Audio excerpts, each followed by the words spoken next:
So മക്കളെ, നമ്മുടെ രണ്ടാമത്തെ ക്വസ്റ്റ്യൻ നമുക്കൊന്ന് ശ്രദ്ധിച്ച് വായിക്കാം. നോക്കണേ. The correct order of the wave length maxima of the absorption band in the ultraviolet visible region for the given complexes. അപ്പം ഇവിടെ നമുക്ക് തന്നിട്ടുള്ളത് അബ്സോർപ്ഷൻ ബാൻഡിലെ മാക്സിമ വേവ് ലെങ്ത് ഏതിനാണ് വരുന്നതെന്നാണ്. അപ്പം അതിന്റെ അർത്ഥം എന്താ? ശരിക്കും നിങ്ങൾ നോക്കുക, ഇവിടെ ഒരു 4 കോംപ്ലക്സുകൾ കൊടുത്തിട്ടുണ്ട്.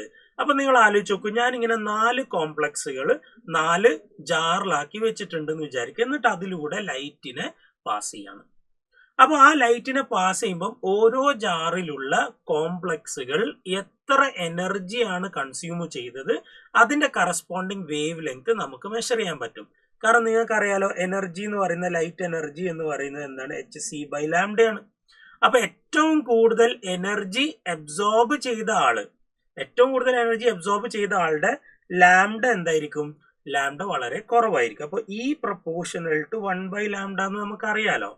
അപ്പം ഇതിന്റെ ബേസിസിലാണ് നമ്മൾ ഈ ക്വസ്റ്റ്യൻ അപ്രോച്ച് ചെയ്യേണ്ടത്.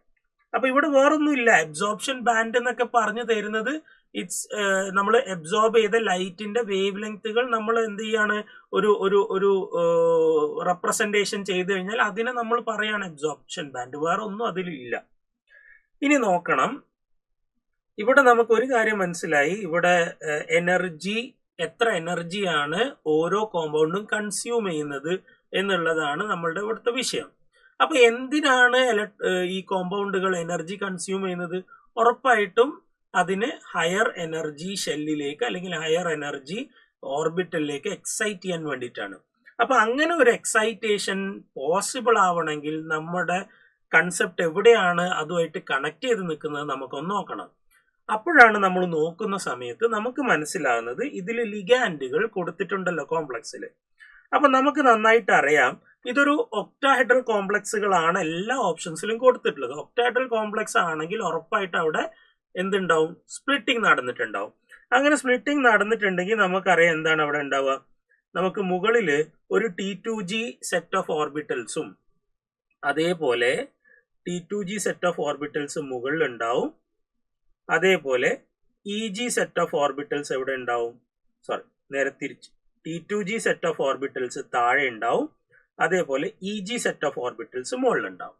അപ്പൊ ഇവിടെ ഉള്ള ഒരു ഇലക്ട്രോൺ ഇതിലൂടെ വരുന്ന ഫോട്ടോൺ, ആ ഫോട്ടോണിന്റെ എനർജി hν ആണെന്ന് വിചാരിക്കുക. അത് അബ്സോർബ് ചെയ്ത് കഴിഞ്ഞാൽ അവൻ എന്ത് ചെയ്യും? അവൻ ഹയർ എനർജി ഷെല്ലിലേക്ക് അല്ലെങ്കിൽ ഓർബിറ്റലിലേക്ക് എക്സൈറ്റ് ചെയ്യും. അപ്പൊ ആ എത്ര എനർജിയാണ് അവൻ അബ്സോർബ് ചെയ്യേണ്ടതെന്ന് ഡിസൈഡ് ചെയ്യുന്നത് ആരാ? ബേസിക്കലി ഇവരുടെ ഡെൽറ്റ നോട്ടാണ്, സ്പ്ലിറ്റിംഗ് എനർജിയാണ് അല്ലെ? ക്രിസ്റ്റൽ ഫീൽഡ് സ്പ്ലിറ്റിംഗ് എനർജിയാണ് അത് ഡിസൈഡ് ചെയ്യുന്നത്. അപ്പൊ ക്രിസ്റ്റൽ ഫീൽഡ് സ്പ്ലിറ്റിംഗ് എനർജി തീരുമാനിക്കുന്ന ആരാ? അത് സ്ട്രോങ് ഫീൽഡ് ലിഗാൻഡ് ആണ്. സ്ട്രോങ് ഫീൽഡ് ലിഗാൻഡ് എന്നല്ല, അത് ലിഗാൻഡ് ആണ് തീരുമാനിക്കുന്നത്. അപ്പൊ ലിഗാൻഡ് സ്ട്രോങ് ഫീൽഡ് ആണെങ്കിൽ ഡെൽറ്റ ഒ എന്ന് പറയുന്ന ഒക്ടാഹെഡ്രൽ സ്പ്ലിറ്റിംഗ് എനർജി എന്ന് പറയുന്നത് വളരെ ഉയർന്നതായിരിക്കും. ഇനി വീക്ക് ഫീൽഡ് ലിഗാൻഡ് ആണെങ്കിലോ അത് വളരെ കുറവായിരിക്കും. അപ്പൊ കാര്യം നമുക്ക് മനസ്സിലായി. ഇവിടെ നമുക്ക് എനർജി എന്ന് പറയുന്നത് ഇൻവേഴ്സ്ലി പ്രൊപ്പോർഷണൽ ടു ലാംഡയാണ്. എനർജി എന്ന് പറയുന്നത് ഡയറക്ട്ലി പ്രൊപ്പോർഷണൽ ടു സ്പ്ലിറ്റിംഗ് എനർജിയാണ്. ഓക്കെ, ഇനി അതേപോലെ എനിക്ക് അതിനെ ഒരു കാര്യം കൂടി വെച്ച് കണക്ട് ചെയ്യാലോ.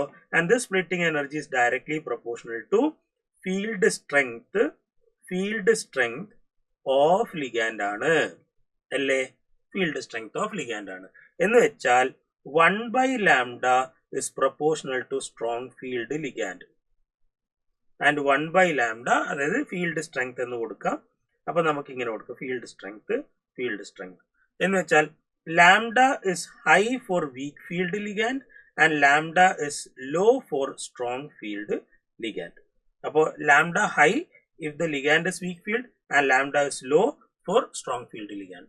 അപ്പൊ മക്കൾ നോക്കുക, ഇതിൽ സ്ട്രോങ് ഫീൽഡും വീക്ക് ഫീൽഡും ഏതൊക്കെയാന്ന് നമുക്ക് നോക്കാം. CN6 ആണ് ഏറ്റവും സ്ട്രോങ്ങർ ആയിട്ടുള്ള ലിഗാൻഡ്. പിന്നെ NH3 വരും, പിന്നെ NH3H2O വരും, പിന്നെ NH3Cl വരും. അപ്പൊ ഈ കേസിൽ H2Oയുടെയും Clയുടെയും കമ്പാരിസണേ നമ്മൾ ചെയ്യേണ്ട കാര്യമുള്ളൂ. കാരണം ഇത് രണ്ടും അവിടെ കോമൺ ആയതുകൊണ്ട്. നമുക്കറിയാം സ്പെക്ട്രോകെമിക്കൽ സീരീസിൽ H2O കഴിഞ്ഞിട്ടേ ആര് വരുന്നുള്ളൂ? Cl വരുന്നുള്ളൂ. സോ ഇത് നമ്മുടെ ലിഗാൻഡ് സ്ട്രെങ്ത്തിന്റെ ഓർഡർ നോക്കിയാൽ Cn minus greater than NH3 greater than H2O greater than Cl minus. ഇതാണ് വരിക. അങ്ങനെയാണെങ്കിൽ what will be the order of lambda? Lambda will be the reverse order. അപ്പൊ നമുക്ക് ഇങ്ങനെ എഴുതാം Cn minus less than NH3 less than H2O less than Cl minus. Okay അല്ലേ? So അങ്ങനെയാണെങ്കിൽ answer എന്തായിരിക്കും? Answer will be A.